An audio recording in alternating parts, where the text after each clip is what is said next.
Hey, Christian Lee here for Earworm Digital. I'm here with Ally Evenson. and Ally. How you doing today? I'm good. I'm good. Oh, I really is it a bolo? What's it got? Not a bolo tie, is it? Yeah, it's bolo tie. That's cool. Yeah, there's two people dancing on it. It's cute. Are you a big dancer? I love dancing. I don't think I'm good at it, but I love dancing. Just out and about or in my room. Because we were talking about TikTok before we turned on the camera. You think you ever come up with a dance for one of your songs? Oh, You think you have that in you? yeah. No, I think I would. I don't know how much effort I would put into it. I think it would be more of like a hand thing instead of like a full body dance. But I've done TikTok dances before in the past, just in general. Uh-huh. Yeah. And do you feel like you ate in any of them? I feel like maybe I did the Caroline Polachek "So Hot You're Hurting My Feelings" like 2 years ago. I feel like I kind of ate that one up. A little bit. Yeah, I guess you do give off a little bit of Caroline Polachek vibes. Oh, what? Thanks. It's a huge compliment. And you do have an album coming out soon, which we will talk about a little bit more, but you did just drop a single just very recently. Literally, was it like yesterday? No, it was like a week ago. Oh, it was a week ago? A week ago. Oh, it was a week ago. Yeah. Uh-huh. Yeah. And it was for You Poor Thing. Yes, very angry song. It is. The riff for, dude, the heavy guitar really just comes out of nowhere, but I love it. It does, yeah. No, it's kind of a slap in your face, which I wanted. So. And can you tell us, what was a little bit of the concept behind that song? I was just at the studio with my friend Sean in Detroit, and we were trying to write something very beautiful and pretty, and we were on the piano just kind of messing around, and then I just looked at him and I was like, I'm so angry today, I'm just really upset. Can we write something very angry? And we just started going, and we came up with the little guitar line at the beginning, and I just started writing lyrics over it, and then slowly it started to form as a song just about someone so pathetic that you can't have sympathy for them. Yeah. And he told me about a family member of his, and we started talking about it, and I was like, that guy sounds pathetic. And I was like, let's channel that. We just started writing about it. Yeah. And you do have a video coming out for that soon too, right? Yeah, it's out. Yeah, it's we filmed it in the backyard of the house I lived in Detroit. Was it all just in the backyard? It was all in a backyard. Oh. Yeah. It's a very cool backyard. Detroit, it's on the east side of Detroit, and it's this old house with this overgrown backyard, which is so fun. And I invited all my friends over and encouraged them to drink alcohol and get slightly drunk for the video. Is this the same one? I don't know if it's part of the video or if it was a promo cover for it. The one you eating the hot dog? Oh, that was just a picture. No, that was actually supposed to be the album cover. Oh, really? Yeah. But so the idea was me sitting on the side of just the sidewalk and eating a hot dog very messy and having just people behind me. But we kind of didn't end up getting the perfect shot for it. And I mean, we did get a really good shot, but it wasn't album cover worthy. But that's a really fun picture. And I actually I used to be a vegetarian. Oh. But I'm no longer a vegetarian. And I broke vegetarianism for that. Because they didn't have vegan hot dogs. Did you think that was worth? Yeah. It was, I took a bite, I was like, this is good. Oh no, this is good. Because I wasn't a vegetarian. I mean, yeah, part of it for the ethical purposes, but mostly just because I have a horrible stomach and can't handle a lot of food. And then let's talk about it, because you have an album coming out. Well, actually, now it's November. It's coming out later this month, yeah. This month.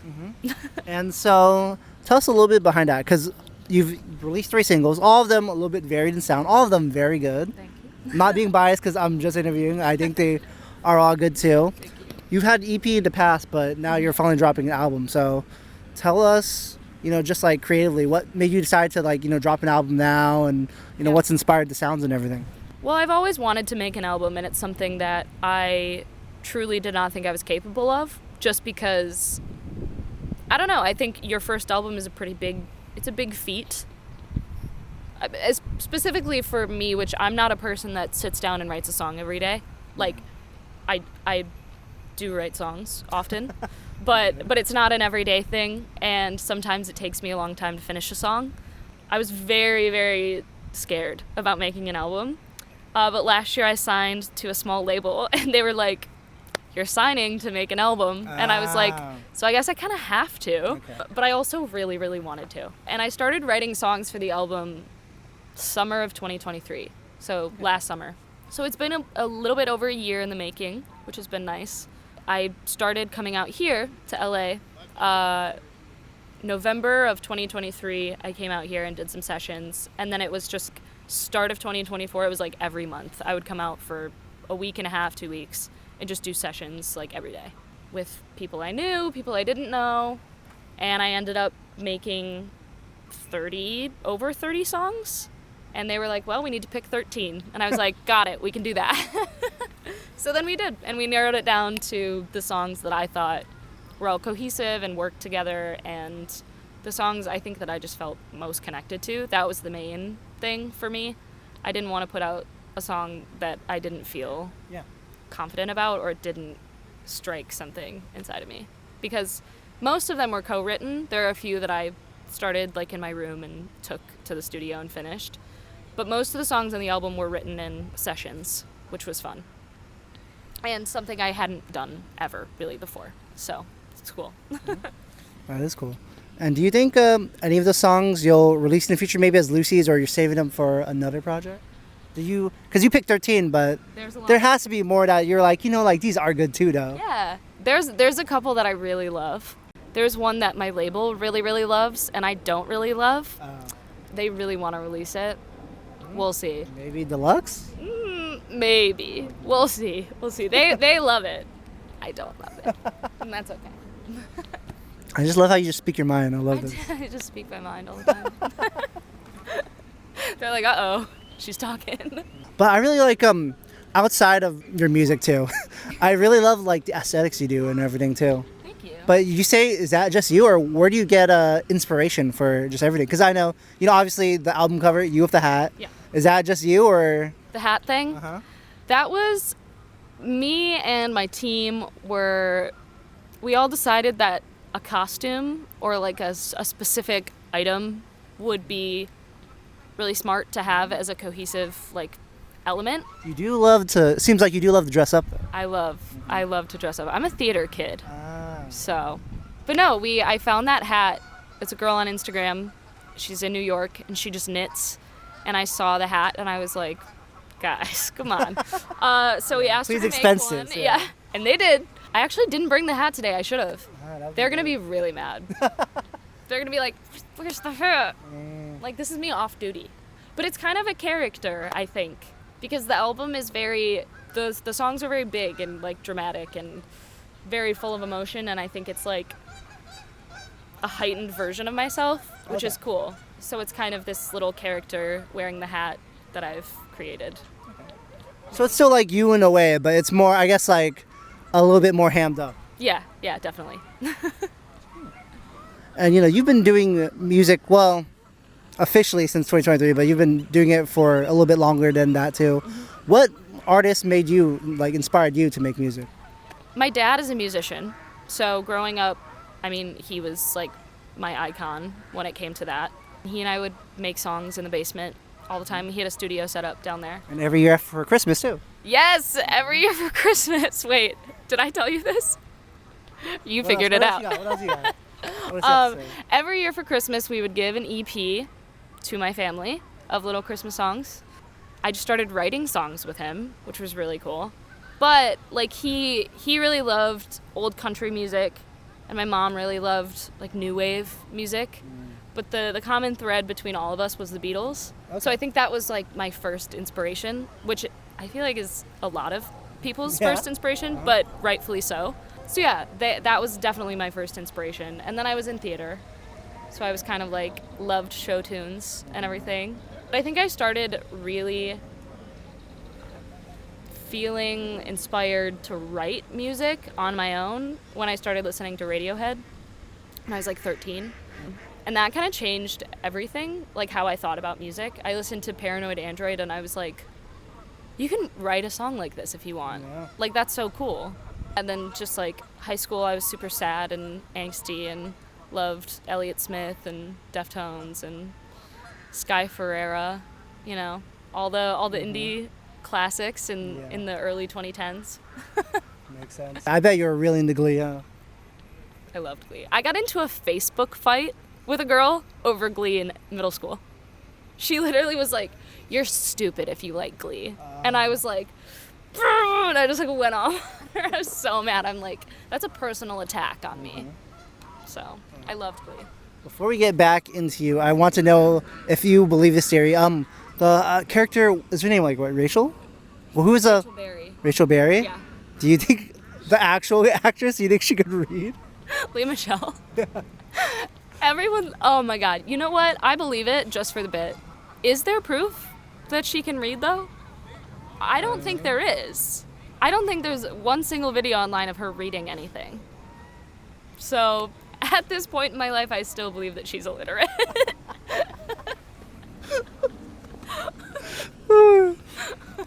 Before we started this interview, you know, I was just a big fan of yours. But now, like, you know, even before the camera turned on, even now, you know, I feel like we have some chemistry. We're kind of electric right now. Yeah. And so you think we could take this to the next level to be friends? You said yes without even knowing what I was about to say. I love Friends. Let's do it. Okay. Well, the thing I love to do for my friends is give them gifts. So I do have one gift for you. And you talked about the 2010s. I did. Indie classics. And I gave you an indie classic. And I think this one really matches you as well. It's Strange Mercy by St. Vincent. Yes. Actually, okay, this is insane. I had this vinyl and I lost it. And now I have it again. This is probably my favorite album of hers, too. It's so good. Yeah. Cruel and Surgeon. Actually, in high school, I sang for an experimental, like, avant-garde band, and we covered Surgeon, which was so sick. Wow! Thanks. You're welcome. Thank you. Well, now that we're friends, let me ask you a few more questions, too. Let's start off with this one. I mean, right now, I'm feeling kind of, you know, I'm feeling like electric. I'm feeling ecstatic, happy that I'm talking to you, you know? Yeah. But can you tell me about this group that you're in called just S.A.D? Sad. Oh my God. Okay. Yeah, you went there. So I went to music school. Makes sense. Yeah. Yep. And it's a very small school in Detroit. It's actually no longer a thing. They closed down during COVID. But I ended up graduating, which was sick. 2020. So the vocal department, I went for vocal performance, and the vocal department was very, very small. And every year, it's actually good that they're closed down because I'm going to talk about them. Every year, students would drop out. Oh, yeah? I mean, every year the class population would just dwindle and go down. And it ended up being like maybe 6 vocalists in my graduating class. And there were 3 of us that sounded really, really good together. And we would always cover songs in the stairwell of the building that we were in because the acoustics were just so fire. So fire. And it was Sarah, Ally, Devin. So we named it S.A.D, and we only would sing like sad songs. So yeah, we had a little vocal group. We would post videos on Facebook and sing at recitals, which was really fun. There was one recital, this was when Boy Genius like popped off, and I think we covered a Boy Genius song, which was cool. It was fun. So that's sad. I miss them. I miss them a lot. I haven't seen them in so long. You still talk to any of them? Yeah. Oh, yeah. Perfect then. No, yeah, we talk from time to time. I mean, we're not like close anymore, which that happens. It happens, yeah. We move away. But nothing, you know, nothing bitter. No, I love them. I miss singing with them. I think Sarah just reached out to me and was like, I miss singing with you guys. And I'm like, me too. I really do. It's cute. Let's go. I have a song I want to show you. Okay. Oh, God. See if this was an influence on you.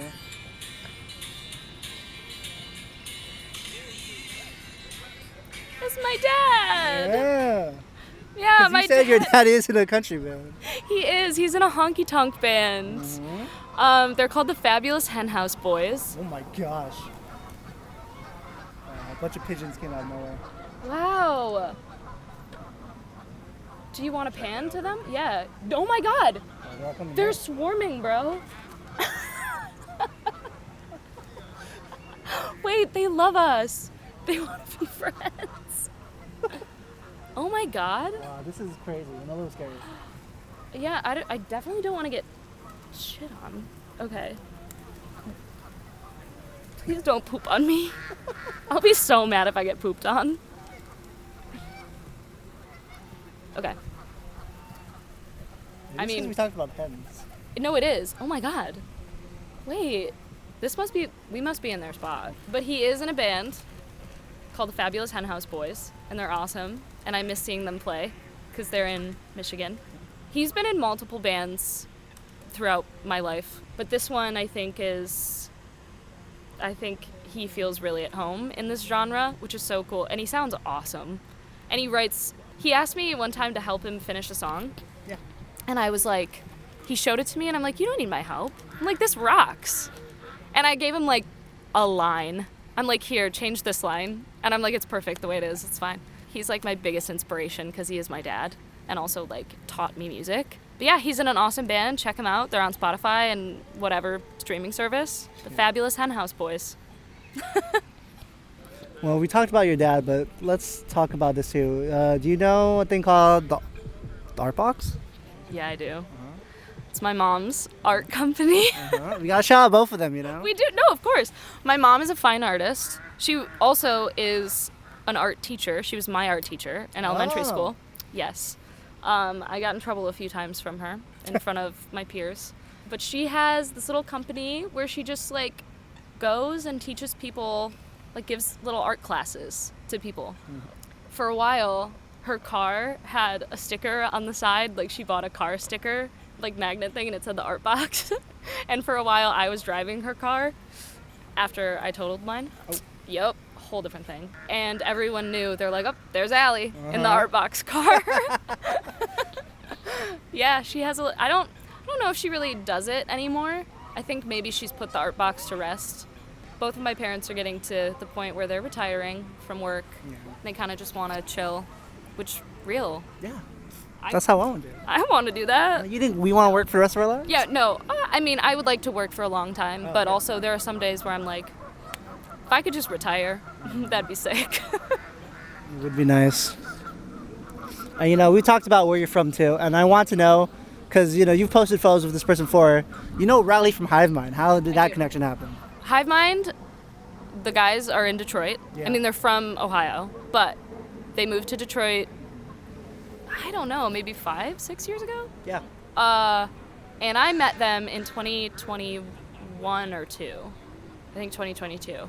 And I was just introduced to them through mutual people. And I remember I was at a club one night in Detroit, and Grant from Hivemind approached me and was like, oh, I'm such a huge fan of your music. Okay. And I was like, okay. And I truly did not know who these people were at this time. Yeah. And then I looked them up and I'm like, oh, cool. And then we just all became such good friends so fast. They are some of my favorite people. I literally was texting Riley today. I'm just like, I miss them all the time. But they're just the best guys. I love them. I've been on their stream a couple times. Okay. And they released a music video of mine a couple years ago, which was really? cool. That's cool. Grant filmed it. It was really fun. Dude, when are they going to put you like on like a tier list video or something? I know. Maybe when this album pops off. We'll see. I do have one last thing to show you, but I'll talk about this while I'm pulling this up.